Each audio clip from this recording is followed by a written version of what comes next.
President and Chief Academic Officer, Dr. Esther Albalo Garcia, Chancellor of UNI Manila, Dr. Linda P. Santiago, Dean of the Graduate School, Dr. Abelina A. De La Rea, Mr. James Westbury, USA Chief of Missions, Mr. James Hamilton, academic and administrative officers, faculty members, guests, students, and our friends, and our dear distinguished resource speaker today, good afternoon.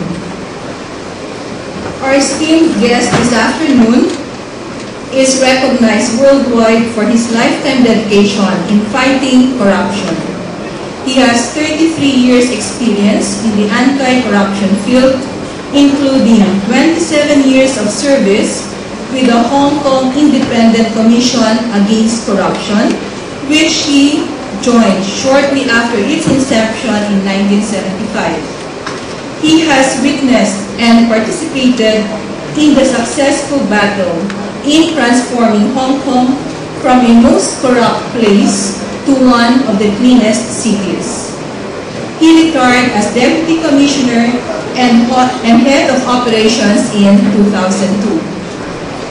While serving in ICAC in 1986, he led a joint ICAC police task force to investigate the collapse of the third largest local bank in Hong Kong, which involved a loss of 3 billion Hong Kong dollars, or approximately 385 million US dollars. He was subsequently awarded a Governor Commendation for leadership and professional ability. Since his retirement in 2002, he has been invited to 21 countries and 13 provinces in China to provide professional anti-corruption consultancy, lectures, seminars, and workshops. He has taken up a number of anti-corruption projects with the World Bank, Asian Development Bank, European Commission, JICA, DFID, British Council, USAID, AUSAID, the Asia Foundation, and the UNODC. Amongst other appointments, he was the Chief Advisor to the EU's third Euro Corruption Prevention Project in the Philippines in 2005 to 2007. He is also the Honorary Anti-Corruption Advisor to the Government of the Philippines and the Mongolian Independent Authority Against Corruption, a visiting professor of the National Prosecutors College in PRC, and Chairman of the Stakeholder Council of TIRI, an international NGO dedicated to make integrity work. He is also the immediate past chairman of the Chartered Management Institute Hong Kong branch. In Hong Kong, he assisted the Hong Kong University in designing the world's first international postgraduate certificate course in corruption studies, and he is the adjunct professor and honorary course director.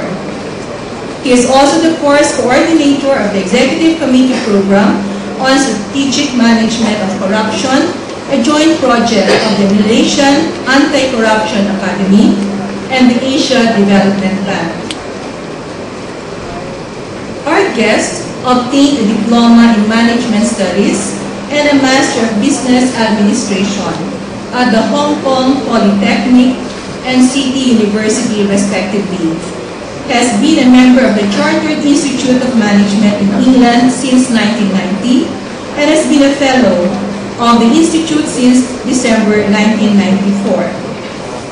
Behind his many professional endeavors and triumphs, our distinguished guest remains largely a simple, humble person and loving husband to his wife and father to their 3 daughters. In fact, he had a book published, and the title of the book is 365 Stories to My Daughters. In the Hong Kong National Day Honors List, our distinguished guest was awarded the ICAC Distinguished Service Medal, by the Chief Executive in 1998 and the Silver Bauhinia Star in 2002 in recognition of his contribution to the success of ICAC in the fight against corruption in Hong Kong. Ladies and gentlemen, I now ask you to rise to welcome our distinguished guest and resource speaker this afternoon, Mr. Tony Manuel Hong.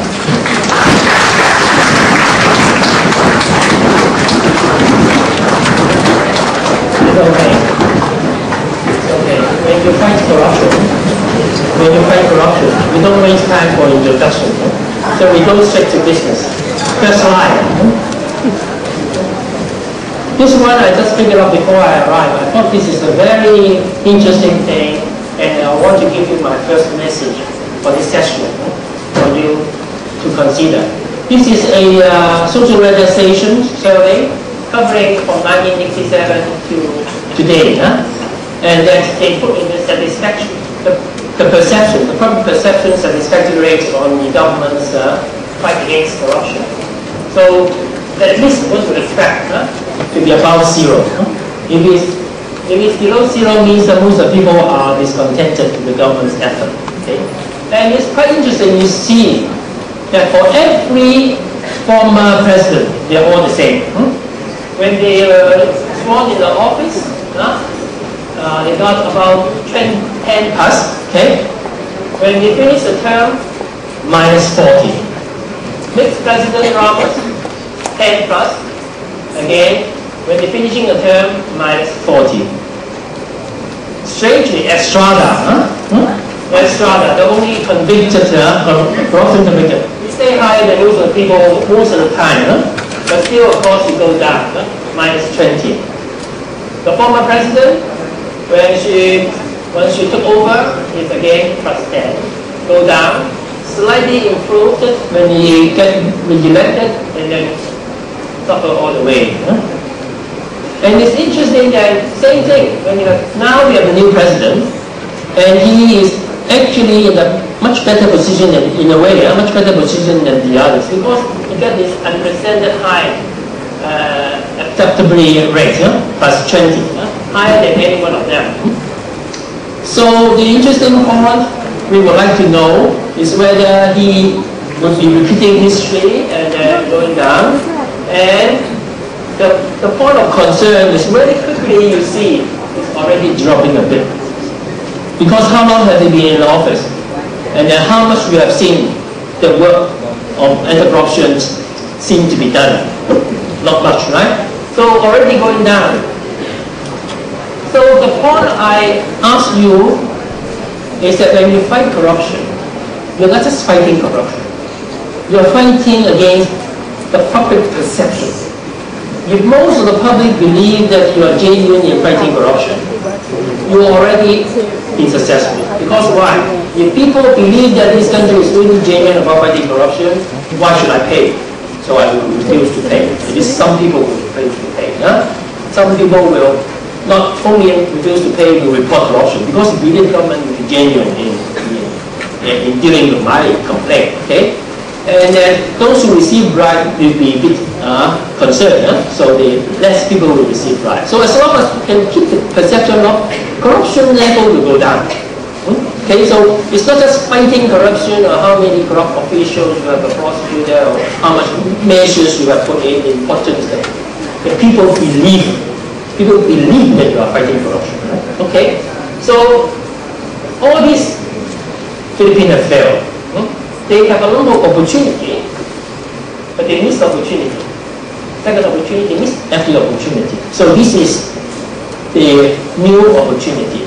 And I'm glad that I come here just on this time, because I am giving 10 lectures in these 3 days. Yeah? I'm glad I'm getting to the end because there's only 2 more tomorrow. Okay? But I enjoy that. I enjoy that because I want to pass this type of message to you. So it's something what you, everyone, should start thinking and debating. What should we, every one of us, should do now